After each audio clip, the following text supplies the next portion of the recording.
Hello chess enthusiasts, my name is Miha and welcome to my Chess Realm YouTube channel. Today I'm going to show you a game between John Curdo and Robert Eugene Byrne. The latter is probably more famous because in the 70s he was one of the contenders for the challenger of, at that time, world champion Bobby Fischer.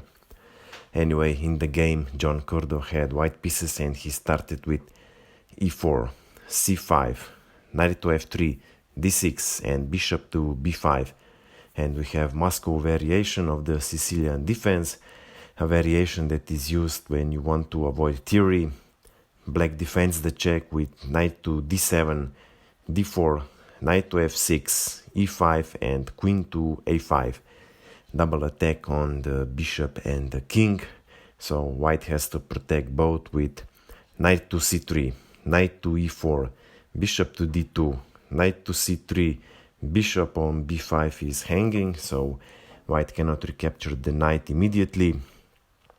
Bishop takes on d7, bishop recaptures on c3 and queen to a6, and now black is preventing white from kingside castling, but white doesn't mind. d5 was played, preparing the e-pawn push at the correct time, so black wants to prevent that. e6 and now knight to g5. White already has initiative. Black cannot drive the knight away with f6 or h6 because then d takes on e6 is very unpleasant. Maybe bishop to e7 would be the best move in this position, but black has decided to take the pawn on e5 and white plays queen to f3, putting pressure on the f7 square.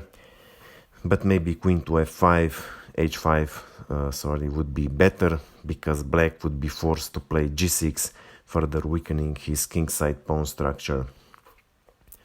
In the game, black continued with f6, d takes on e6, bishop to c6.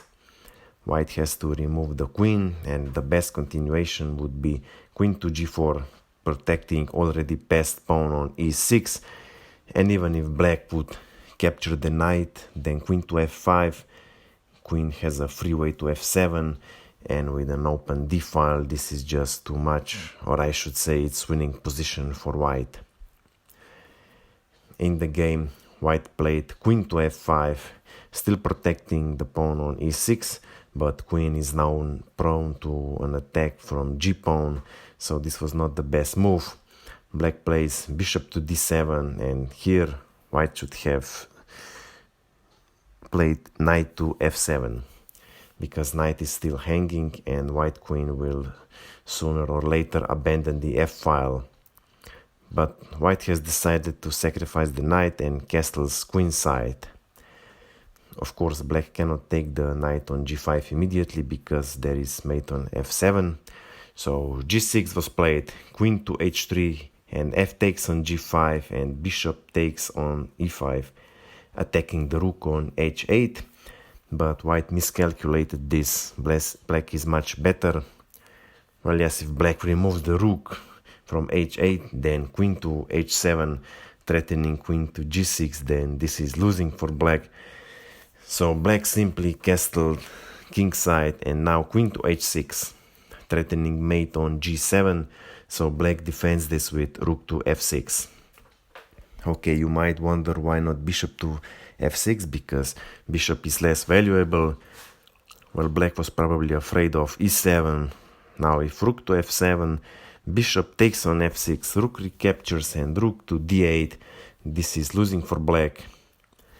But in this position, after e7, black could have simply taken on e5, and if white captures the rook and promotes, black recaptures, and with two bishops and a queen targeting white king, black is winning. Okay, so in the game, black played rook to f6 and now h4.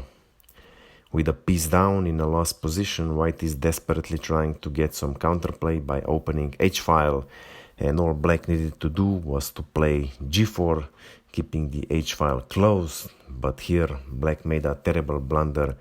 Bishop to f8 was played. Black is counting on queen to g5, rook to f5, queen to e3 and queen to a2.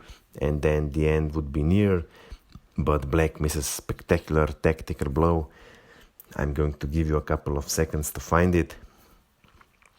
White played queen to h7 check. Black has no other option but to take. So king to h7. Now h takes on g5. King to g8 and g takes on f6.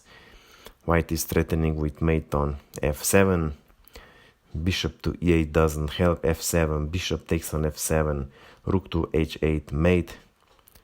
And if bishop to g7, then f7 check. King to f8. Bishop to d6 mate. But even after bishop to h6, rook to h6, bishop to g2, f7, king to f8, rook to h8, king to e7, and rook captures on a8. White is going to promote, and we have mate in a couple of moves. And realizing this, in this position, Jon Curdo resigned the game. I hope you liked this game and that you have learned something from it. If you have any questions, my email is below in the description. Of course, I invite you to visit my Instagram page.